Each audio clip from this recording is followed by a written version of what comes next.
यहाँ पे जो है फर्स्ट रो का element a minus B B minus C C minus A, फिर सेकेंड रो का element b minus C minus A minus B, third row का element c minus A minus B B minus C है। अब ये हम देखते हैं कि इस डिटरमिनेंट का वैल्यू 0 आएगा। तो इस डिटरमिनेंट का वैल्यू हम लोग 0 लाने के लिए हम लोग को जो है एक्सपेंडिंग नहीं करना है, इसको हमको करना क्या है, तो ये जो है प्रॉपर्टीज ऑफ डिटरमिनेंट का यूज करके इसका वैल्यू निकालना है। तो ये जो है हम लोग एलएचएस पहले ले लेंगे। यहाँ पे एलएचएस में हम देखते हैं कि फर्स्ट रो का एलिमेंट क्या है, a minus B B minus C C minus A, second row का element b minus C minus A और a minus D, third row का element c minus A minus D और b minus C. ये third row का element हमारे पास हो गया। अब इस कंडीशन में हम लोग को एक्सपेंडिंग नहीं करना है, इसको प्रॉपर्टीज ऑफ डिटरमिनेंट के आधार पर जो इसका वैल्यू 0 लाना है।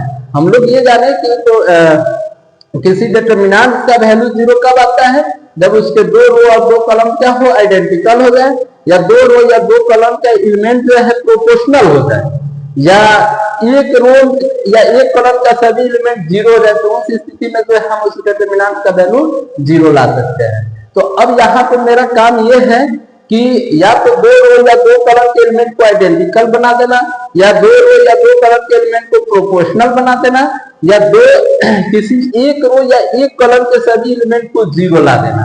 हम यही करेंगे, यही कोशिश करेंगे कि तीनों में से कोई एक आए। अब देखिए इसमें हम लोग सोचे तो यहाँ पे ये हम जितने भी कॉलम के एलिमेंट हैं यानी रो के एलिमेंट है, इस सभी रो के एलिमेंट को जो है एक रो में ले जाकर ऐड कर दें।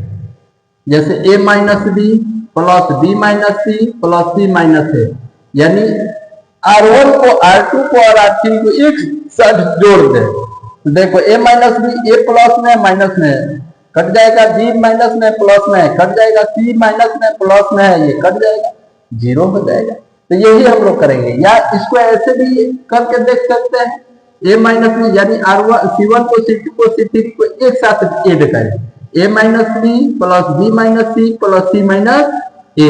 तो देखो a से a कटेगा, b से b कटेगा, c से c कटेगा, वैसे भी आ जाएगा। तो हम लोग दोनों में से कोई एक रख लेना है। तो हम क्या करेंगे, जैसे R1 को ही कर ले, R1 को लिखने के लिए R1 plus R2 plus R3 कर दे रहा है।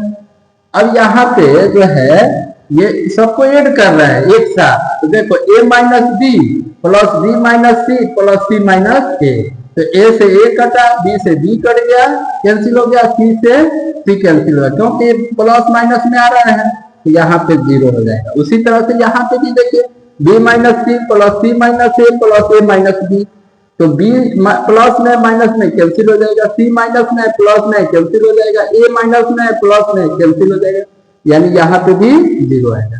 उसी तरह से इसको भी हम करेंगे, c minus A plus A minus B plus b minus C, तो c प्लस में है c माइनस में कैंसिल हो जाएगा, a माइनस में है a प्लस में है कैंसिल हो जाएगा, b माइनस में है b प्लस में कैंसिल हो जाएगा, यानी यहाँ पे भी हमारा 0 आया। अब जैसे है जो एलिमेंट वैसे लिख देना, b minus C minus A minus B, यहाँ पे भी हमारा c minus A minus B और b माइनस सी।